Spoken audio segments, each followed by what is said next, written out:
सभी को नमस्कार। सभी का स्वागत है chemistry by Ramniwas Soiwal sir YouTube channel पर। हम अध्ययन कर रहे थे 12th साइंस की रसायन विज्ञान के लेसन नंबर 7 का, यानी पी ब्लॉक एलिमेंट्स का, पी खंड के तत्व है। इस लेसन के हमारे 9 पार्ट कंप्लीट हो चुके थे और आज हमारा इस लेसन का पार्ट नंबर 10 रहेगा। हम अध्ययन कर रहे थे वर्ग 15 के तत्वों का। हमने पिछले वीडियो में फॉस्फोरस के अपर रूपों का अध्ययन किया था और आज अपन इस पार्ट में फॉस्फोरस का एक महत्वपूर्ण कंपाउंड है फॉस्फीन, जिसका अध्ययन हम इस आज के पार्ट में करेंगे। तो आप लगातार मेरे साथ अंत तक बने रहिए। देखो, अपन क्या कहेंगे कि फॉस्फीन फॉस्फोरस का एक महत्वपूर्ण कंपाउंड है। इसका सूत्र होता है PH3। सूत्र होता है इसका PH3। फॉस्फीन फॉस्फोरस का एक हाइड्राइड होता है। क्या कहेंगे? फॉस्फीन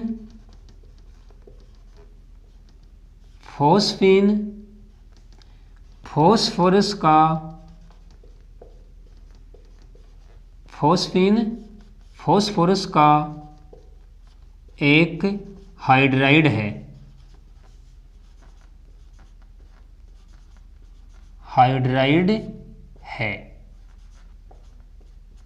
अब हम चर्चा करते हैं कि फॉस्फीन को हम बनाते कैसे हैं। तो फॉस्फीन बनाने की विधियां,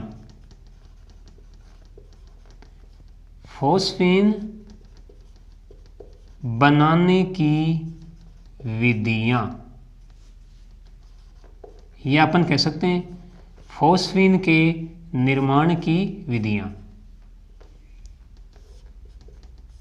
सबसे पहले हम डिस्कस करते हैं प्रयोगशाला में कि प्रयोगशाला में फॉस्फीन को कैसे बनाया जाता है, यानी प्रयोगशाला विधि।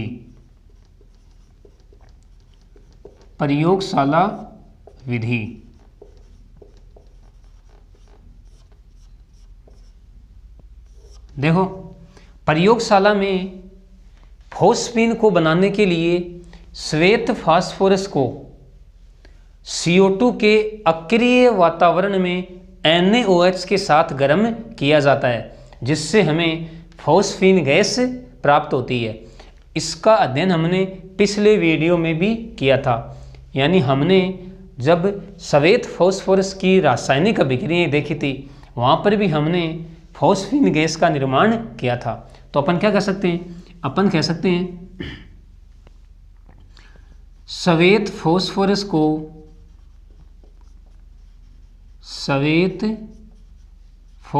को ध्यान से समझना, को CO2 के अक्रिय वातावरण में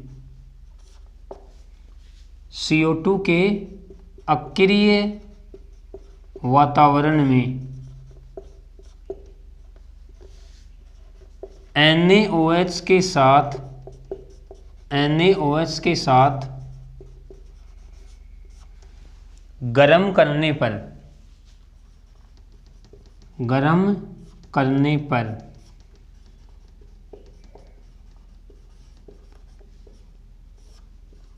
फॉस्फीन गैस प्राप्त होती है। फॉस्फीन गैस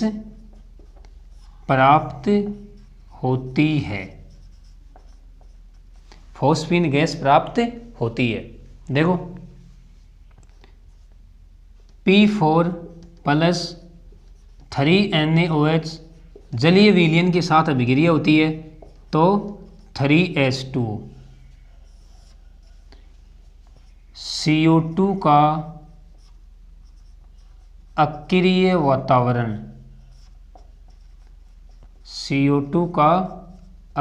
वातावरण, यानी ये है श्वेत फास्फोरस।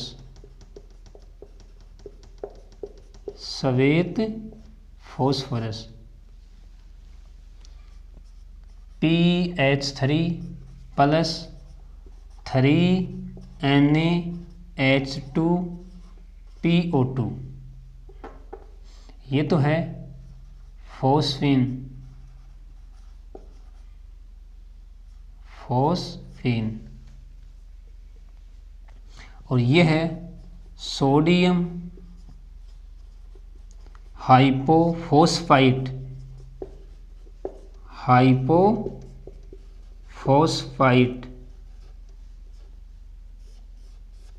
सोडियम हाइपोफॉस्फाइट, ये हमारी फॉस्फीन गैस प्राप्त हो गई।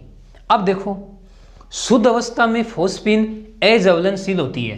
ध्यान से समझना, आप क्या कहेंगे, हम कहेंगे शुद्ध अवस्था में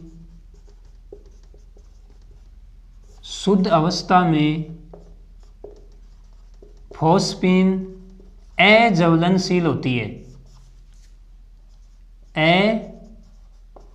अज्वलनशील होती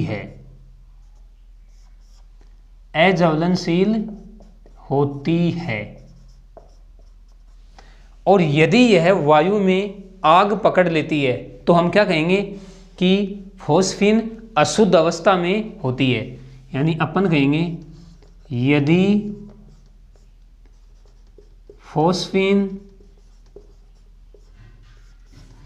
वायु में आग पकड़ लेती है, तो वह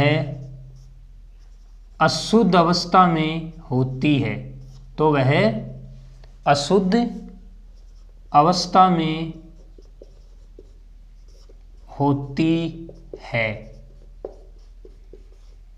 अवस्था में होती है, तथा उसमें, इंपॉर्टेंट बात आ रही है भाई, तथा उसमें अशुद्धि के रूप में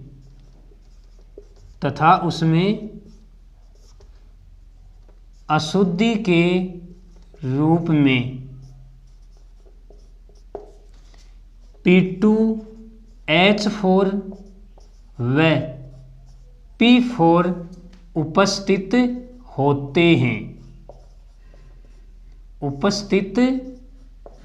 होते हैं।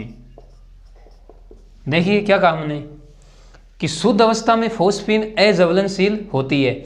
यदि फॉस्फीन वायु में आग पकड़ लेती है तो वह अशुद्ध अवस्था में होती है, तथा उसमें अशुद्धि के रूप में P2H4 यानी फॉस्फोरस डाइहाइड्राइड व P4 उपस्थित होते हैं। यानी इस प्रकार प्राप्त फॉस्फीन अशुद्ध अवस्था में होती है। अशुद्धि के रूप में P2H4 यानी फॉस्फोरस डाइहाइड्राइड व P4 यानी श्वेत फॉस्फोरस, यानी कुछ श्वेत फॉस्फोरस बिना अभिक्रिया में भाग लिए हुए ही इस फॉस्फीन गैस में उपस्थित होता है अशुद्धि के रूप में। इसका मतलब इन अशुद्धियों को हटाने के लिए हम फॉस्फीन को HI के विलयन में अवशोषित करते हैं। क्या कहेंगे, हम कहेंगे इन अशुद्धियों को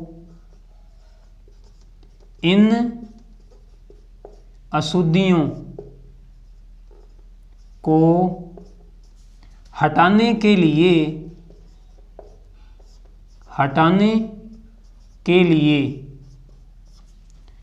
फॉस्फीन को HI में अवशोषित किया जाता है, HI में अवशोषित किया जाता है, जिससे फॉस्फोनियम आयोडाइड बनता है। क्या बनेगा, फॉस्फोनियम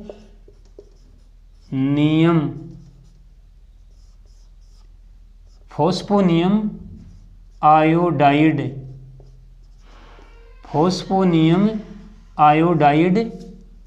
बनता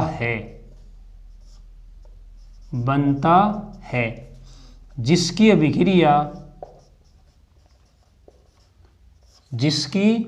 अभिक्रिया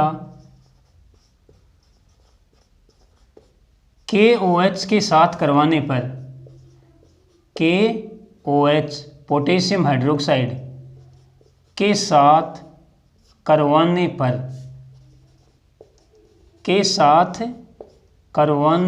पर शुद्ध फॉस्फीन प्राप्त होती है। शुद्ध फॉस्फीन प्राप्त होती है। शुद्ध फॉस्फीन प्राप्त होती है। देखो ध्यान से समझो आप, हमने क्या कहा कि शुद्ध अवस्था में फॉस्फीन अज्वलनशील होती है, और यदि फॉस्फीन वायु में आग पकड़ लेती है इसका मतलब वह अशुद्ध अवस्था में होती है, और अशुद्धि के रूप में उसमें P2H4 व P4 उपस्थित होते हैं, यानी फॉस्फोरस डाइहाइड्राइड व श्वेत फॉस्फोरस की अशुद्धि उसमें उपस्थित होती है। इन अशुद्धियों को हटाने के लिए फॉस्फीन को HI में अवशोषित किया जाता है, जिससे फॉस्फोनियम आयोडाइड बनता है, और इस फॉस्फोनियम आयोडाइड की अभिक्रिया KOH के साथ करवाने पर हमें शुद्ध फॉस्फीन प्राप्त होती है। देखो मैं यहां लिख रहा हूं अभिक्रियाएं, PS3 यानी अशुद्धि में उपस्थित जो फॉस्फीन है वो अवशोषित हो जाएगी HI के साथ, और क्या बनाएगी PH4I। इसे हम कहते हैं फॉस्फोनियम आयोडाइड।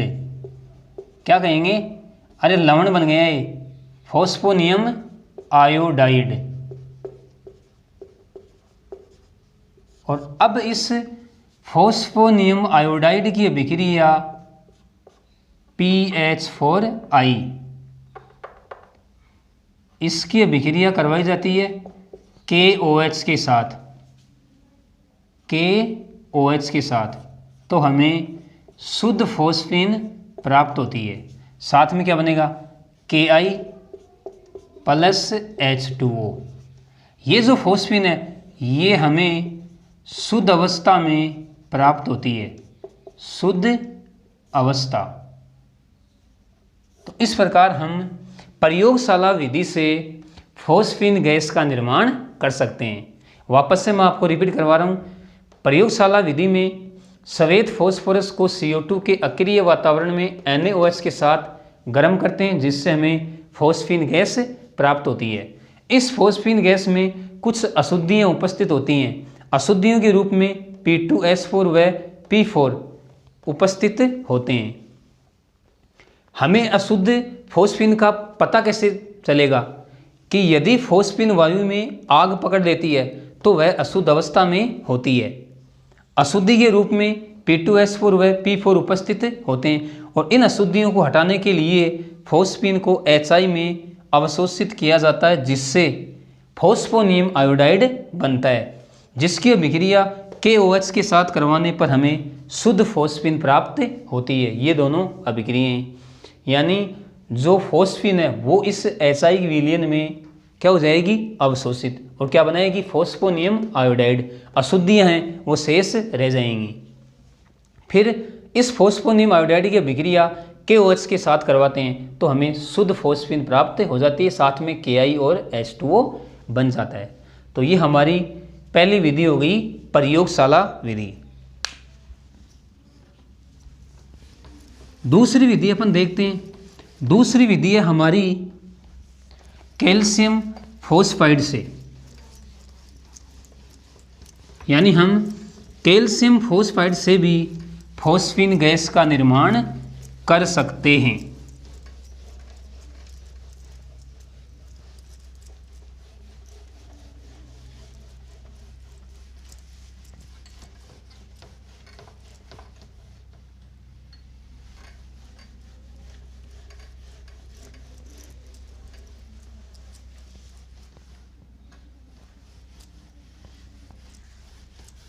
फॉस्फीन के बनाने की दूसरी विधि है हमारी कैल्शियम फॉस्फाइड से।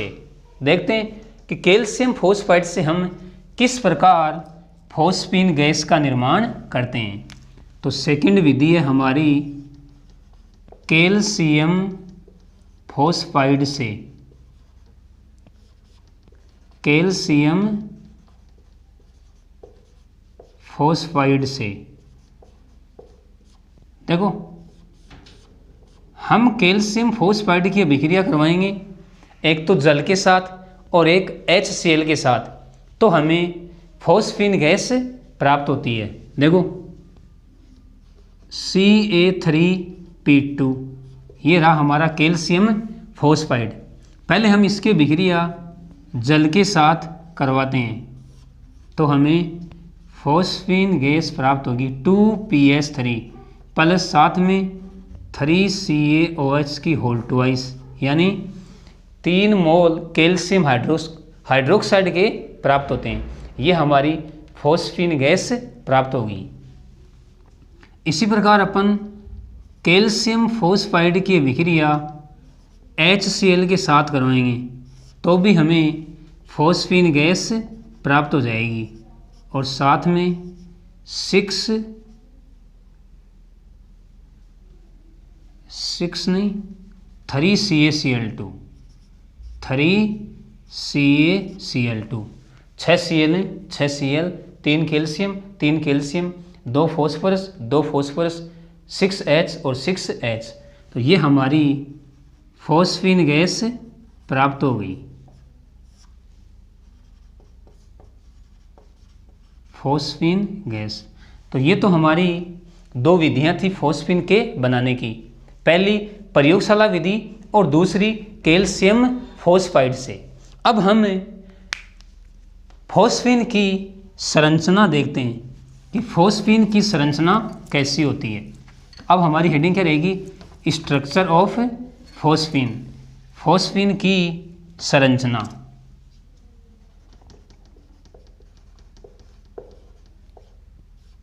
फॉस्फीन की संरचना,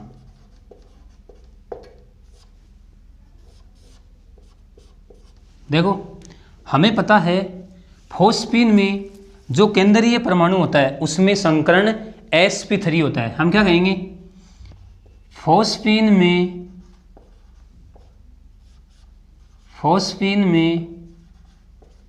केंद्रीय परमाणु sp3 संकरित होता है, sp3 संकरित होता है। देखो मैं पहले फॉस्फीन की संरचना बना रहा हूं। देखो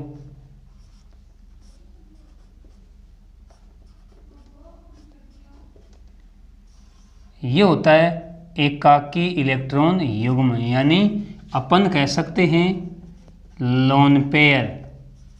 ये केंद्रीय परमाणु फॉस्फोरस है, ये होता है sp3 संकरित, sp3 संकरित।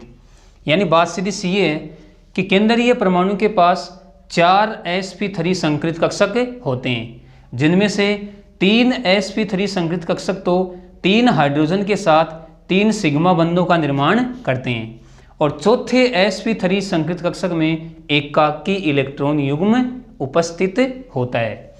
अब देखो बात करते हैं बंध कोण की। बंध कोण इसमें होता है 93.6 डिग्री। देखो मैं यहां लिख रहा हूं केंद्रीय परमाणु में संकरण, ध्यान से समझना आप, केंद्रीय परमाणु में संकरण। और हमें पता है यहाँ पर केंद्रीय परमाणु फॉस्फोरस का है, संकरण तो कौन सा है, sp3। बंध कोण की बात करें, बंध कोण होता है इसमें 93.6 डिग्री। संरचना की बात करें तो संरचना होती है पिरामिडीय, क्या कहेंगे, पिरामिडीय संरचना। अब देखो हम इस फॉस्फीन की तुलना अमोनिया से करते हैं। देखो ये रही हमारी अमोनिया NH3, इसके ऊपर क्या है, एक एकाकी इलेक्ट्रॉन युग्म, और ये रही हमारी फॉस्फीन PH3, और इसके ऊपर भी क्या है, एकाकी इलेक्ट्रॉन युग्म। अब देखो अमोनिया में बंध कोण कितना होता है, अमोनिया में बंध कोण होता है 107 डिग्री, 107 डिग्री। और फॉस्फीन में बंध कोण कितना होता है, फॉस्फीन में बंध कोण होता है 93.6 डिग्री, यानी अपन कह सकते हैं 93.6 डिग्री। अब देखो इस नाइट्रोजन की बात करते हैं, यानी अपन कह सकते हैं कि यह लोन पेयर बॉन्ड पेयर को क्या करता है, प्रतिकर्षित, और इस फॉस्फीन में भी यह लोन पेयर बॉन्ड पेयर को क्या करता है, प्रतिकर्षित। लेकिन ये जो LP-BP प्रतिकर्षण है, इसका प्रभाव अमोनिया में कम होता है। किसकी तुलना में, फॉस्फीन की तुलना में। क्यों? क्योंकि अमोनिया में नाइट्रोजन परमाणु की विद्युत ऋणता अधिक होती है, जिसके कारण यह बंध के इलेक्ट्रॉनों को अपनी ओर आकर्षित करता है। यानी बंधी युग्म के इलेक्ट्रॉन इस नाइट्रोजन की तरफ आकर्षित हो जाएंगे, यानी वो पास पास आ जाएंगे, उनमें दूरी कम हो जाएगी। दूरी कम हो गई तो अब इनमें जो BP-BP प्रतिकर्षण है वो लगने लग जाएगा, और इस BP-BP प्रतिकर्षण की वजह से यानी इस बंध कोण का मान वापस क्या हो जाएगा, बढ़ जाएगा। तो अपन कह सकते हैं कि LP-BP प्रतिकर्षण का प्रभाव अमोनिया में कम होता है। अब बात करते हैं फॉस्फीन की।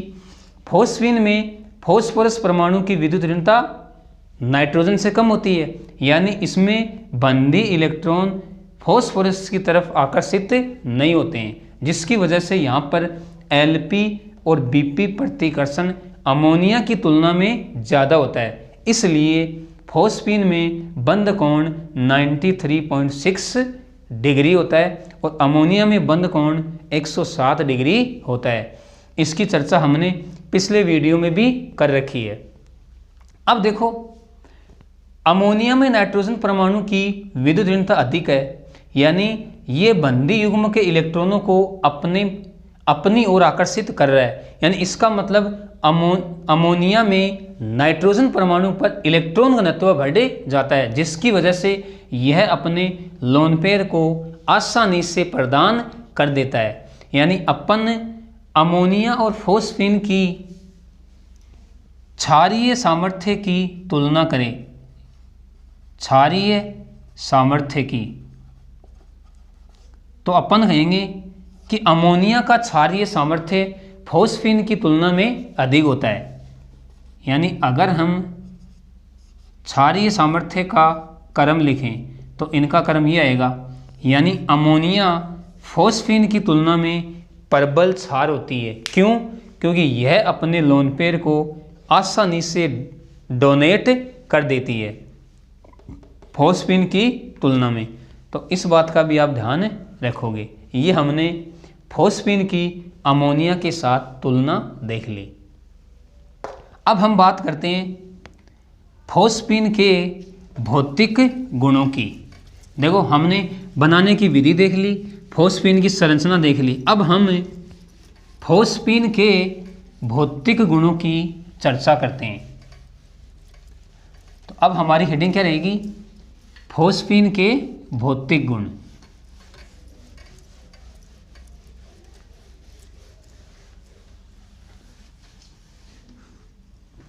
फॉस्फीन के भौतिक गुण।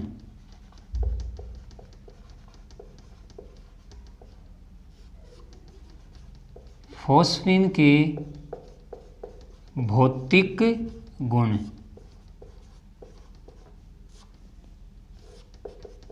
देखो भौतिक गुणों में हम क्या कहेंगे कि यह एक रंगहीन गैस होती है। क्या कहेंगे?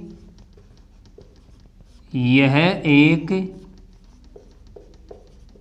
रंगहीन गैस होती है। और अगर गंध की बात करें तो इसमें सड़ी हुई मछली के समान गंध पाई जाती है। क्या कहेंगे? इसमें सड़ी हुई, इसमें सड़ी हुई मछली के समान गंध पाई जाती है, के समान गंध पाई जाती है। विलेयता की बात करें तो अपन क्या कहेंगे? अपन कहेंगे यह जल में अल्प विलय होती है। क्या कहेंगे? यह जल में अल्प विलय होती है, अल्प विलय होती है। अगली बात करें अपन, यह विषैली प्रकृति की होती है। क्या कहेंगे? यह विषैली होती है या विषैली प्रकृति की होती है। यह वायु से भारी होती है। क्या कहेंगे? यह वायु से भारी होती है, वायु से भारी होती है। और यदि यह, क्या कहेंगे? यह HNO3 Cl2 Br2 के संपर्क में आने पर, के संपर्क में आने पर विस्फोटक हो जाती है। आने पर विस्फोटक हो जाती है। तो देखो, हमने भौतिक गुणों में क्या कहा कि यह एक रंगहीन गैस होती है, इसमें सड़ी हुई मछली के समान गंध पाई जाती है, यह जल में अल्प विलय होती है, यह विषैली प्रकृति की होती है, यह वायु से भारी होती है, और यह नाइट्रिक अम्ल, क्लोरीन और ब्रोमीन के संपर्क में आने पर विस्फोटक हो जाती है। तो ये थे फॉस्फीन के भौतिक गुण। अब हम चर्चा करते हैं नेक्स्ट फॉस्फीन के रासायनिक गुणों की।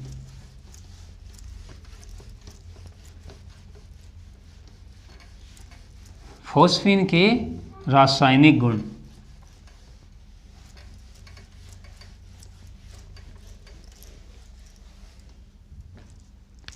फॉस्फीन के रासायनिक गुण। फॉस्फीन के रासायनिक गुण।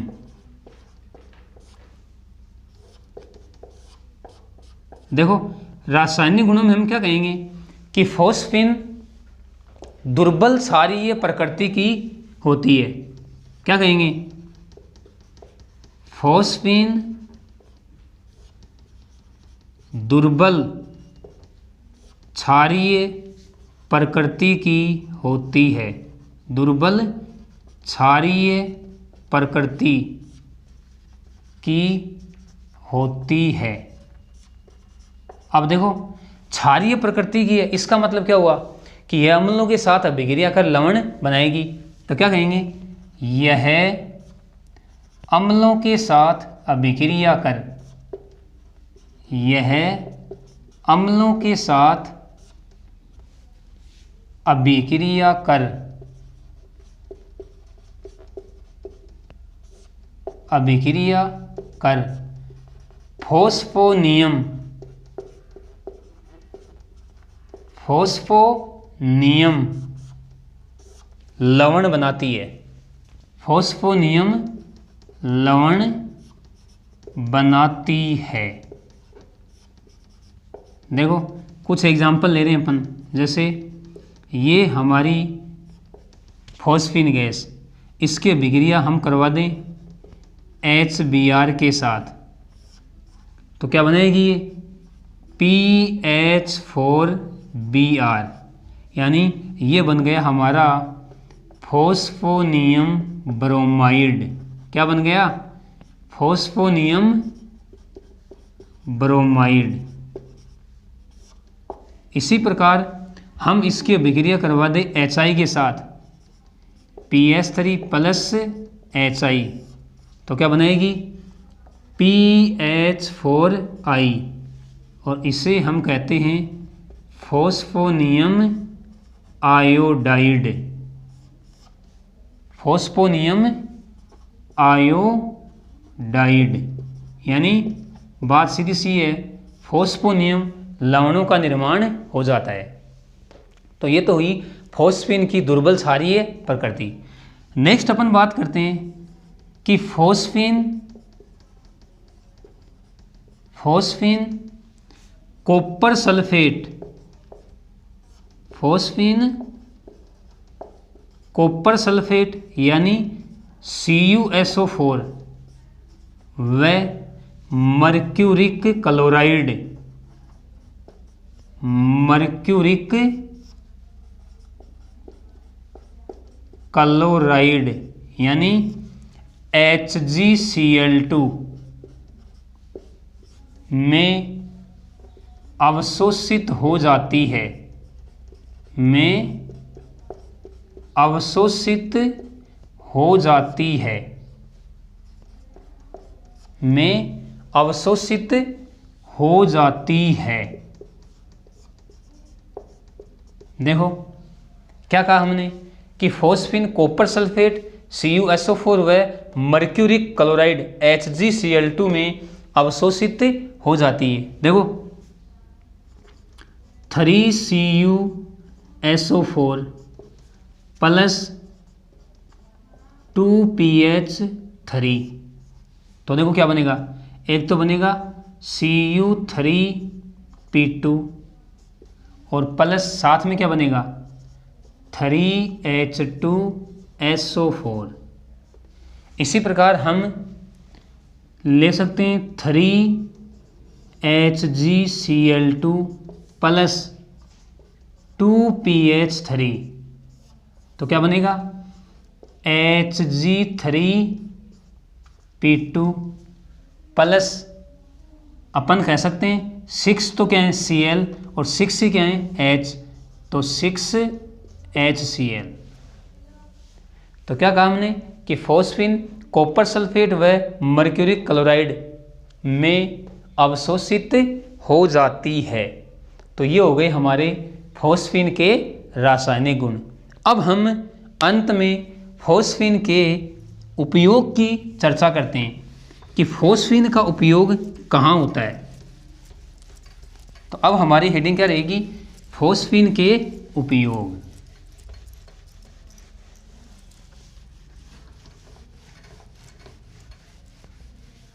फॉस्फीन के उपयोग।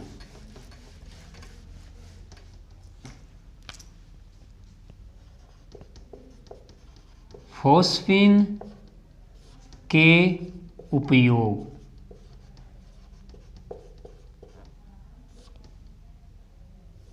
देखो सबसे महत्वपूर्ण उपयोग है फॉस्फीन का होम्स सिग्नल में, होम्स सिग्नल में, ये हम कह सकते हैं होम्स सिग्नलों में। देखो इसको समझो आप कि होम्स सिग्नल क्या होते हैं। देखो अपन कह सकते हैं कि पहले संदेश भेजने के लिए एक स्थान से दूसरे स्थान पर संदेश भेजने के लिए मोबाइल नहीं थे, सैटेलाइट भी नहीं थे। आज तो क्या है, अगर अब हम वर्तमान की बात करें तो संदेश भेजने के लिए एक स्थान से दूसरे स्थान पर, यानी अपन कह सकते हैं कि कम्युनिकेशन के बहुत सारे साधन हैं। लेकिन पहले कम्युनिकेशन के साधन नहीं होते थे। तो जब समुद्री जो जहाज होते थे, अगर मान लो समुद्री जहाज कहीं फंस गया, अब किसी को सूचना देने के लिए या किसी को बुलाने के लिए संदेश किस प्रकार से भेजते थे। तो पहले समुद्री जहाज फंस जाने के बाद, मान लो समुद्री जहाज फंस गया, अब सूचना देनी है तो किस प्रकार से सूचना देते थे। देखो एक कैल्शियम कार्बाइड का पात्र होता था। ये कैल्शियम कार्बाइड, क्या कहेंगे, कैल्शियम कार्बाइड, ध्यान से समझना आप, ये कैल्शियम कार्बाइड का पात्र है। इस पात्र में छिद्र होते थे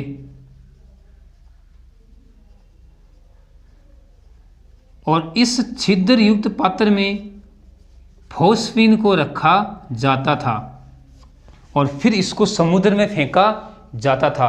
अब जैसे ही इसको फेंक दिया और यह फॉस्फीन वायु के संपर्क में आएगी तो एक विस्फोट होगा, यानी एक धुआं सा उठता था। इस प्रकार मतलब सूचना अगले व्यक्ति के पास पहुंच जाती थी कि वहाँ पर कुछ ना कुछ हुआ है, यानी वहाँ पे समुद्री जहाज फंसा है, उनको सहायता की आवश्यकता है। तो इस प्रकार होम सिग्नलों में फॉस्फीन का उपयोग होता था। दूसरा उपयोग अपन कह सकते हैं स्मोक स्क्रीन बनाने में। स्मोक स्क्रीन बनाने में तो ये महत्वपूर्ण फॉस्फीन के उपयोग हैं। पहले मैंने क्या बताया, होम्स सिग्नलों में क्या बताया मैंने कि पहले संदेश भेजने के लिए एक कैल्शियम कार्बाइड का पात्र होता था, पात्र कह सकते हैं हम या उपकरण, उसमें छिद्र होते थे, उसमें फॉस्फीन को रखकर समुद्र में फेंका जाता था। तो जैसे ही यह फॉस्फीन वायु के संपर्क में आएगी तो यह विस्फोट के साथ एक धमाका सा विस्फोट सा उत्पन्न होगा, धुआं सा निकलेगा, तो वहाँ पर इसकी सूचना प्राप्त हो जाती है। तो इसे ही हम होम सिग्नल कहते हैं। और दूसरा स्मोक स्क्रीन बनाने में। तो इस आज के वीडियो में हमने फॉस्फीन का डिटेल से अध्ययन किया है। फॉस्फीन एक फॉस्फोरस का महत्वपूर्ण कंपाउंड है। हमने फॉस्फीन बनाने की विधि देखी, फॉस्फीन की संरचना देखी, फॉस्फीन के भौतिक गुणधर्म देखे और फॉस्फीन के रासायनिक गुणधर्मों की हमने चर्चा की। अंत में हमने फॉस्फीन का उपयोग देखा होम्स सिग्नलों में। तो इस आज के वीडियो के लिए इतना ही। ओके, धन्यवाद।